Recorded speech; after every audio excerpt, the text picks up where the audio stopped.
धन धन सतगुरु तेरा ही आसरा। प्यारे सतगुरु की प्यारी सत्संग जी, कैसे हैं आप सारे। मैं विजेंद्र कुमार इंसा आप सभी का स्वागत करता हूं आपके अपने प्रोग्राम सच की राह में। तो चलिए, उम्मीद करता हूं पूज्य पिता की दया मेरे से आप सारे ठीक ठाक होंगे। और आज के प्रोग्राम की शुरुआत अरदास के साथ करते हैं। धन धन सतगुरु तेरा ही आसरा। हे मालिक, तुझे लाज है, अब बहुत हो चुका। तू दया मेरी रहमत कर, तेरे प्यार मोहब्बत की राह में चलने वालों को कोई दुख तकलीफ ना आए। हे मालिक, सबको सुमति बख्शना। सुमति किसे कैसे देनी है, जिसे जैसे देनी है वैसे दीजिएगा, वो आपकी मर्जी। धन धन सतगुरु तेरा ही आसरा।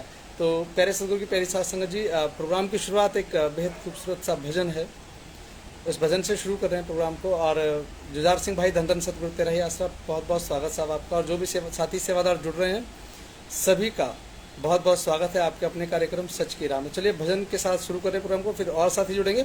बहुत महत्वपूर्ण विषयों पर चर्चा करनी है आप सभी से। धन धन सतगुरु तेरा ही आसरा।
तेरे कदमों की खाक हो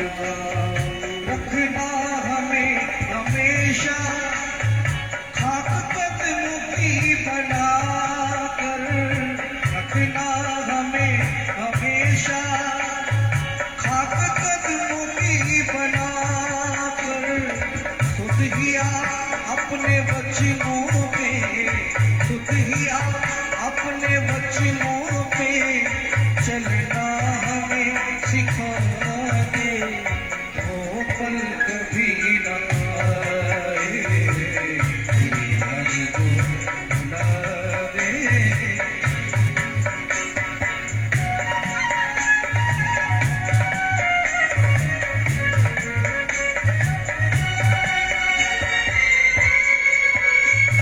शाश्वत नाम जी हमारी, यही अर्ज आपसे है।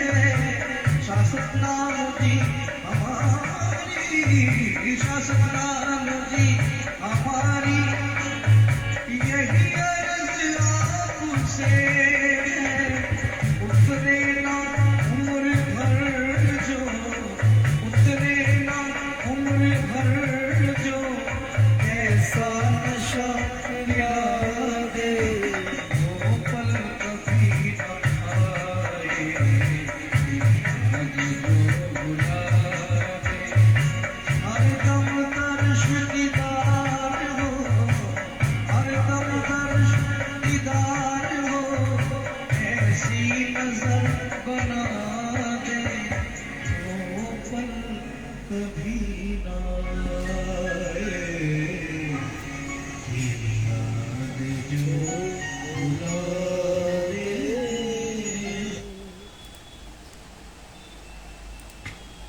धन धन सदगुरु तेरा ही आसरा। प्यारे सदगुरु की प्यारी सत्संग जी जैसा भजन में है कि वो पल कभी ना आए जो तेरी याद बुला दे। और मुझे आज भी याद है, बहुत पहले शायद आप सबको याद होगा, टैप रिकॉर्ड्स की कैसेट चला करती है, वो रील वाली थी ना जो, उसमें एक वो आया था, क्या नाम, एक सत्संग था पिताजी का कि नाम दे बगैर श्वास जाना नहीं चाहिए। इस नाम से एक सत्संग था, पिताजी ने किया था। तो शायद ये पता नहीं राजस्थान में कहीं सत्संग था, तो जाना हुआ मेरा, तो मैंने कहा कि भाई जी ये वाली कैसेट दे दो। तो उन्होंने एक मजाक के लहजे में कही बात वो, लेकिन बात बड़ी सटीक थी कि भाई जो भाई सेवा में बैठे थे वहाँ कैसेटों की और ग्रंथों की सेवा पर थे। तो मैंने कहा उनसे कि भाई जी मुझे एक वो वाला सत्संग है, नाम दे बगैर श्वास जाना नहीं चाहिए, वो दे दीजिए। तो उन्होंने कहा कि यार कैसेट जरूरत क्या है सुनने की, तो ऊँ भी नहीं जाना चाहिए था ना, कि भाई कैसेट सुनने की ज़रूरत क्या है, जब नाम के बगैर तो श्वास वैसे भी नहीं जाना चाहिए। उन्होंने कहा मजाक के लहजे में था, लेकिन बात सच्ची है। पल पल जब सिमरन करोगे साहब, पल पल उसकी याद होगी तो आप उसे भुला ही नहीं पाओगे। लेकिन यहाँ बहुत सारी चीज़ें चल रही हैं, और चलिए एक छोटी सी कहानी है, उससे शुरू कर रहे हैं प्रोग्राम को। और जो भी सेवादार जुड़े हैं, अमित चंद जी धन धन सदगुरु तेरा आसरा, गुरजीत जी धन धन सदगुरु तेरा आसरा, नैब सिंह जी धन धन सदगुरु तेरा ही आसरा, और बहुत सारे साथी सेवादार, सुषमा श्यामा बहन जी धन धन सदगुरु तेरा ही आसरा, जो भी और सेवादार जुड़े हैं सभी को नारा जी, हरजीत बाबू जी न्यूजीलैंड ऑकलैंड से धन धन सदगुरु तेरा ही आसरा। एक फ़कीर हुए, बहुत बड़े नाम तो मुझे पता है, लेकिन मुझे कन्फ्यूजन है कि ऐसा ना हो कि मैं गलत नाम लूँ और बाद में विवाद होते रहें कि ऐसा क्यों कहा गया। तो उससे बेहतर है नाम नहीं ले रहा हूँ मैं उन फ़कीर साहब का। अपने वक्त में वो भी पूर्ण फ़कीर रहे, और बाबा फरीद के बड़े अच्छे वाले शिष्य थे। अच्छे वाले शिष्य की मीन्स की उन्होंने गुरु धारण किया, उनको मान रहे हैं, उनकी भी मान रहे हैं तमाम तरह, और उनको एक ऊंचा दर्जा पाया उन्होंने रूहानियत में। और वो एक अच्छे मीन्स की बहुत जाने माने अपने वक्त के फ़कीरों में उनका नाम रहा। तो वो मजलिस लगाए बैठे थे एक दिन शाम को, और पहले इतने बड़े बड़े डेरे नहीं हुआ, जैसे अपना दरबार है शास्त्र नाम जी धाम, इतना बड़ा नहीं होते दरबार, छोटे छोटे दरबार होते। जैसे हम किसी भी दरबार में जाते हैं जो बेपरवाजी के समय के बने हुए हैं, और ये बेपरवाजी के समय से बहुत पहले की बात है। तो आप अंदाज़ा लगा सकते हैं इस बात से, जब बेपरवा मस्ताना जी के वक्त में काफ़ी छोटे छोटे आश्रम रहे हैं, तो उस वक्त भी उससे छोटे आश्रम रहा होगा कोई, जिनकी मैं भी आपसे बात कर रहा हूँ। बाबा फरीद के वो बहुत नज़दीकी सेवादार रहे उनके वक्त में, बाद में फ़कीर हुए बहुत बड़े। तो वो एक मजलिस कर रहे थे, और उनको सुनने वाले जो संगत थी सारी बैठी हुई थी, मजलिस चल रही थी, वचन चल रहे थे मजलिस में।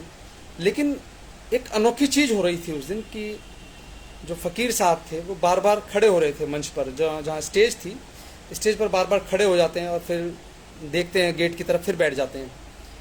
फिर थोड़ी देर बातचीत करते हैं, वचन फरमाते हैं, फिर एकदम से खड़े हो जाते हैं। ऐसा 4-5 बार हुआ, 4-5 मरतबा हुआ। तो जो शिष्य होते हैं साहब, उन्हें भी लगता है आज तो कुछ अलग ही बात है, बाबा जी बार बार खड़े हो रहे हैं, कोई तो वजह रही होगी। तो उसमें से कौतूहल बस कुछ लोग होते हैं, जैसे कुछ लोग हैं, पूछ बैठे, बाबा जी क्या चक्कर है, चलते सत्संग में पूछ बैठे कि बाबा जी क्या वजह है, आप बार बार क्यों खड़े हो रहे हैं सत्संग के बीच में, जबकि अमूमन तो ऐसा होता ही नहीं है, ऐसा कभी भी नहीं हुआ आज तक। अगर आप एक बार स्टेज पर आए, गद्दी पर बैठे हैं, फिर उसके बाद तो आप तभी उठें जब आपको जाना है, उससे पहले आप उठे नहीं कभी। आखिर ऐसा क्यों ऐसा आप बार बार कर रहे हैं? तो उन्होंने जो बात कही ना साहब, वो आप रूहानियत के दर्जे से अगर समझना चाहेंगे तो बहुत गहरी बात है। आप समझिएगा कि बार बार उठ रहे थे, तो उन्होंने जवाब दिया कि बेटा बार बार उठने की जो वजह है वो ये थी कि सामने से बार बार जो दरबार का मुख्य गेट है वहां से कुत्ता निकल रहा है बार बार, और वो कुत्ता उस नस्ल का है जो मेरे बाबा फरीद के दरबार में हाजिरी देता है। सासंग जी बड़े ध्यान से सुनिएगा, जो वर्डिंग कही है ना मैंने, इस बात को बहुत ध्यान से सुनिएगा कि वो महात्मा जी या वो पीर फकीर सिर्फ इसलिए बार बार अपनी स्टेज पर खड़े हो जाते थे बैठे बैठे वचन करते करते कि उनके दरबार के ठीक मुख्य गेट के सामने से कुत्ता गुजरता था बार बार। वो कुत्ता जितनी बार गया, 1 बार 2 बार 3 बार 4 बार, जितनी बार वो कुत्ता निकला दरबार के सामने से, वो महात्मा जी हर बार उस कुत्ते के अदब में खड़े हो रहे थे साहब। उन्होंने कहा कि मेरे फरीद के दरबार में उस नस्ल का कुत्ता है जो इस सामने से निकल रहा है, मुझे उसके अदब में खड़ा होना पड़ रहा है बार बार। यह है साहब प्रेम। इंसानों की बात नहीं कि मैंने कि वहां कोई उनका गुरु फरीद के यहां से कोई शिष्य निकला हुआ जाता, नहीं, उनके दर का कुत्ता और उसकी कोई नस्ल उन फकीर के सत्संग जहां फरमा रहे थे उसके मुख्य दरबार के सामने गेट के सामने से निकले हुए कुत्ता बार बार चक्कर लगा रहा था। तो वो उसके अदब में वो बार बार फकीर खड़े हो रहे थे। इंसानों की बात नहीं हुई साहब, ये सिर्फ पशुओं की बात है। रूहानियत में कितना ऊंचा दर्जा है साहब कि उस नस्ल का कुत्ता, सिर्फ नस्ल है, वैसा कुत्ता नहीं है, वही कुत्ता नहीं है कि जो वहां बैठा था वही चक्कर लगा रहा है, उस नस्ल का एक कुत्ता पीर साहब के सामने से निकलता है। पीर साहब उसके अदब में खड़े हो जाते हैं। क्यों? क्योंकि वो मेरे पीर के, जो उनके पीर हैं साहब, जो फकीर हैं, जो उनके पीर हैं बाबा फरीद, उनके दरबार में वो कुत्ता है, उस नस्ल का कुत्ता है, वो कुत्ता नहीं, उस नस्ल का कुत्ता है साहब, उसके अदब में वो खड़े होते हैं। अब बात करते हैं अपनी साहब। आज जिस मुहाने पर हम खड़े हैं, जिस मोड़ पर हम खड़े हैं साहब, वो स्थिति क्या है? वो स्थिति यह है कि यहाँ उसके दर के कुत्ते नहीं साहब, उसके दर के कुत्ते की नस्ल की बात नहीं हो रही है। आज बात करेंगे शाही परिवार की, जो पूज्य हजूर पिताजी की ही नस्ल है साहब, उन्हीं से पैदा है वो परिवार। भाई जसमीत हैं, बहन चरणप्रीत है, बहन अमरप्रीत कौर है। ये परिवार है पूज्य हजूर पिताजी का। लोग सवाल उठाते हैं, मेरा इरादा बिल्कुल नहीं था सत्संग जी प्रोग्राम करने का। अमीचंद देख रहे हैं प्रोग्राम को, मैंने कहा था कि जब तक कुछ व्यवस्थाएं नहीं बदल रही हैं तब तक मैं प्रोग्राम नहीं करूंगा। लेकिन आज मैं सुबह सुबह जब मैंने देख तो मैं रोज ही लेता हूँ साहब, बहुत रात को लेट सोता हूँ, बहुत सारे आप सबके मैसेजेस होते हैं, सब देखने पड़ते हैं। एक मैसेज जब सुबह उठकर देखा तो बड़ा हैरान था। उसमें डॉक्टर शान मीत जी का फ़ोटो था और उसमें लिखा था कि इनके गले में लॉकेट नहीं है। आप मुझे बताएं कि मैं नॉर्मल कपड़े पहन के बैठा हूँ साहब, बिल्कुल एकदम नॉर्मल जैसे रोज़ पहनता हूँ। क्या आपको दिख रहा है कि मैंने लॉकेट धारण किया है? अभी अगर मैं ये यहाँ पे टांग लूँ ना साहब बाहर, तो आपको पता लग रहा है कि हाँ शायद ये सत्संगी आदमी है, इसके गले में लॉकेट है। आप लॉकेट छोड़िए, वो पिताजी अक्सर कहा करते हैं सत्संग में कि वो कहते हैं ना माला जो फेरते हैं ऐसे, मन का फेर के मन का फेर, ऐसा कुछ है वो। हम सिमरन पर ध्यान नहीं दे रहे, हम अपनी सेवाओं पर ध्यान नहीं दे रहे। हमें क्या बनाया था, क्या करना है हम लोगों ने, हम इस बात पर ध्यान दिए बैठे कि आदरणीय शाही परिवार ने गले में लॉकेट डाला है या नहीं डाला है। पूज्य हजूर पिताजी जेल में तो फटे हुए कपड़े पहन के क्यों नहीं घूम रहे हैं? किसी जगह जाना है उनको तो फटे हुए उनके टाके लगे हुए कपड़े होने चाहिए, कि लगना चाहिए कि बिल्कुल दरिद्रता में जी रहे हैं। किसके बच्चे? बाबा राम रहीम के बच्चे। जब से वो जेल में गए ना तब से इनकी दुर्गति हो गई है। ऐसे हाल में रहना चाहिए इनको? लेकिन नहीं, हम सब शेयर करते हैं चीज़ों को। नहीं जी, हाँ बिल्कुल देखा, ये बढ़िया वाली जीन्स क्यों पहनी है इन्होंने, बढ़िया वाली टी शर्ट क्यों पहनी है, इनको तो ऐसा नहीं पहनना चाहिए। क्यों नहीं पहनना चाहिए? क्योंकि पिताजी जेल में है साहब। एक पीर जो सत्संग कर रहा है वो सिर्फ अपने मंच पर इसलिए खड़ा हो जाता है कि एक उसके पीर के दरबार में वो कुत्ता है, उसकी नस्ल का कुत्ता उसके दरवाजे के बाहर से गुजर रहा है साहब, उसके अदब में खड़ा होता है। ये रूहानियत की भाषा है साहब, मुझे नहीं समझ में आती और मैं जानता भी नहीं रूहानियत क्या है, लेकिन मुझसे बेहतर आप सब समझते हैं, मुझसे बेहतर आप सब जानते हैं। जब बात नस्लों की आती है तो आप मुझे बताएं, लिख करके बता दिया था, मैं पढ़ भी लूंगा आपके सवाल जवाब, कि हम किसकी नस्ल पर उंगली उठा रहे हैं। एक वो फकीर रहे जो सत्संग कर रहे हैं, अचानक से एक कुत्ता उनके दरवाजे के सामने से निकलता है, गेट के सामने से निकलता है, और वो अदब में खड़े हो जाते हैं। क्यों खड़े होते हैं? कि यार ये उस नस्ल का कुत्ता है जो बाबा फरीद के दरबार में जो कुत्ता है ना, उसकी नस्ल का कुत्ता मेरे दरवाजे के सामने से निकल जा रहा है, मैं अदब में खड़ा हूं।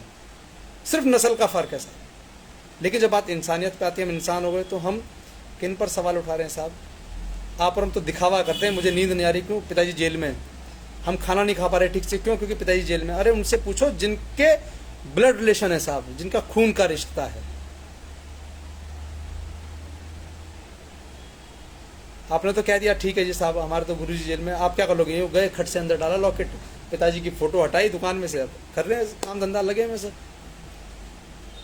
95% लोगों ने 25 अगस्त 2017 के बाद तस्वीरें पिताजी की हटा दी थी घरों में से। कुरडी बोलते हैं साहब हमारे यहाँ देसी भाषा में, कुरडी, कूड़ा घर को।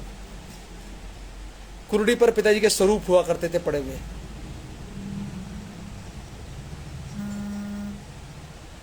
लॉकेट पड़े होते थे साहब, पेड़ों पे टंगे होते थे, वो वक्त भी देखा है।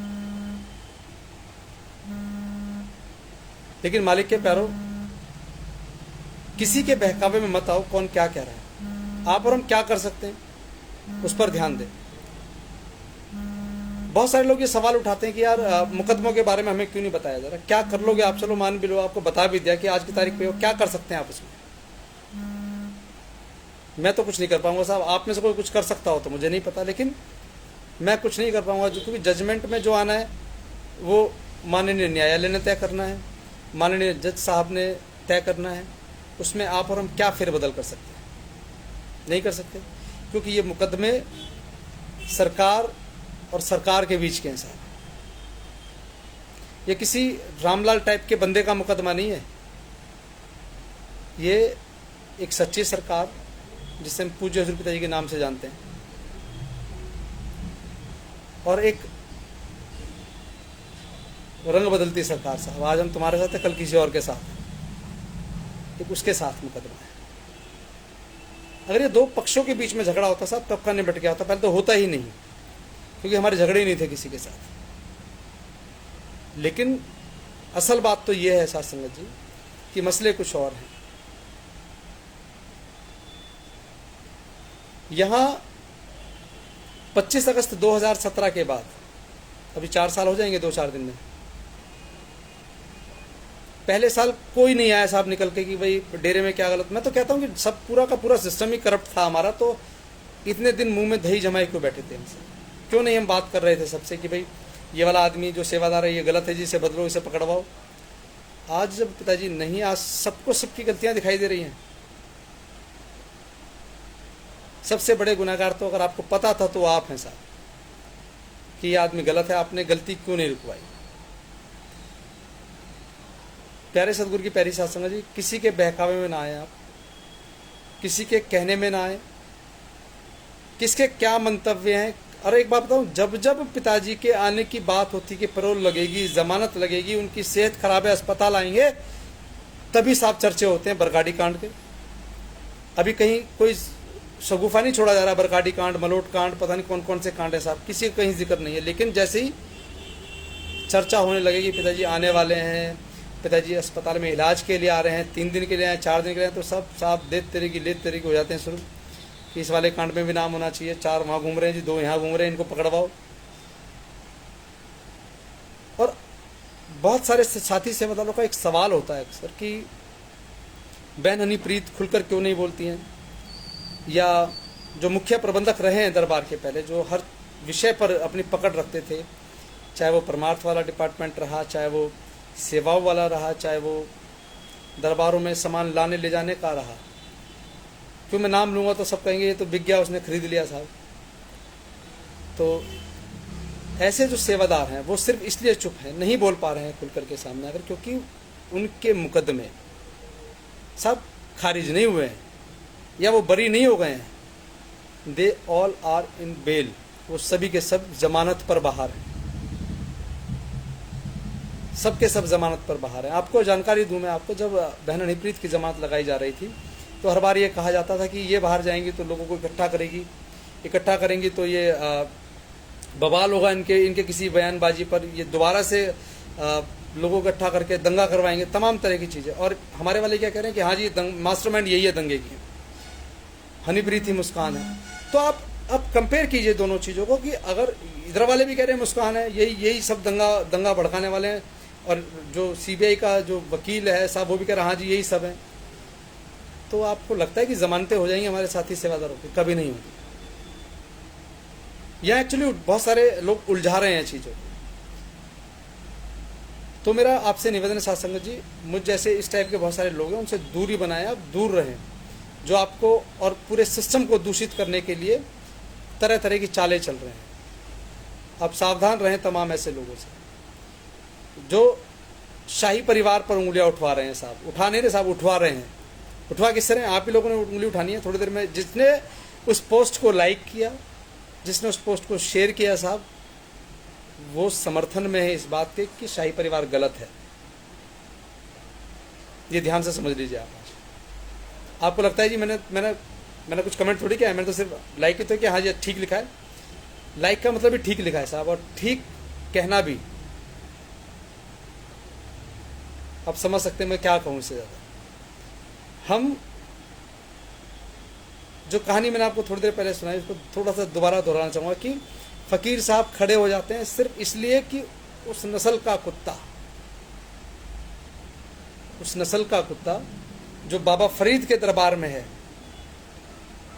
उस नस्ल का कुत्ता उनके मुख्य द्वार के सामने से गुजरा हुआ जा रहा है, सिर्फ उसके अदब में खड़े हो जाते हैं।